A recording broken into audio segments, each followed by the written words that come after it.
Hello again, Amanda Davis, and I am here to make a difference by teaching you what I know and sharing with you what I know. And I just wanted to come on, hello, the Giggle Fest. I just wanted to come on really quickly and talk about what is holding me back just what is holding me back. So, what is holding me back? I am the first one to admit that I am holding myself back. And I think that that's the truth for most of us. When I don't get things done, it's because of something that I didn't do, whether it be time management, planning things the way that they need to be planned, whatever. I'll be the first to admit that I am holding myself back is the number one thing holding me back. The number two thing holding me back, I feel like, is um, the fact that I really do well, okay. The fact that realistically I have to have a steady stream of income and therefore I have to work a full time job. And so I choose to do that through teaching. And don't get me wrong, I'm not teaching just because I have to have a job. I'm teaching because that's what I wanted to do. And like I've said before, I shared my teaching story last week as far as I've been saying I wanted to be a teacher since I was in second grade and all that kind of thing. But reality is, if I did not have to have that 9 to 5, even though it's not 9 to 5, but basically that Monday through Friday, 9 to 5, I feel like I could be more successful in my direct sales businesses because I'd have more time to dedicate to them. So I feel like one thing holding me back from the direct sales and going further is the time factor and the fact that in reality, because I am dedicating a good amount of my time to my full-time 9 to 5 job, which again, I don't regret that because I did go to school for that. I do have a master's degree for teaching. But at the same time, I do feel like because in reality, we only have so much time in a day. However, it still goes back to what I said first, which is I feel like as far as things holding me back, it's myself holding me back. So, I'm in that circumstance, and if I did things a little bit differently and tried to do some time management a little bit differently, I could still dedicate more time to those side businesses and be more successful with them. And so again, it comes back to me and who I am. And I'm sorry, but I'm a person that talks with my hands. And sometimes when I'm watching this on Periscope, I realize how crazy it looks. But anyway, so I'm going to have to work on that.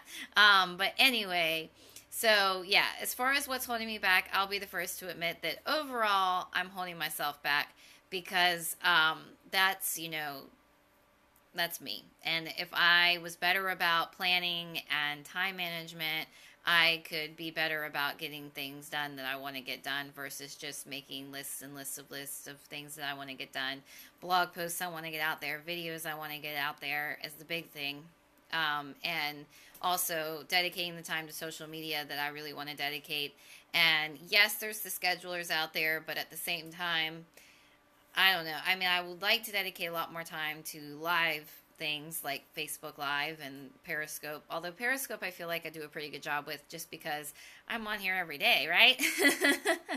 um, but anyway, so overall, I'm holding myself back. And then really quick, because I did do the PeriNewbies hashtag and the 100 Scope Challenge hashtag, PeriNewbies is a support group for Periscopers that you can join for free at PeriNewbies.com.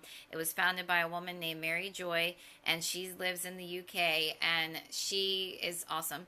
And PeriNewbies is a group, like I said, for men and women. It's a free group on Facebook, but it's for people in Periscope. And then they also are starting to have some Facebook Live training stuff in there as well. But you can go to PeriNewbies.com and join us. And then the 100 Scope Challenge is something that we've been doing in that group for, actually, I think they originally started it back last either November or December. So for almost a year, we've had 3 rounds. We're on round 3. And I have I've done most of round 1, and then I did round 2, and now I'm on round 3, and we're on day 73 of round 3.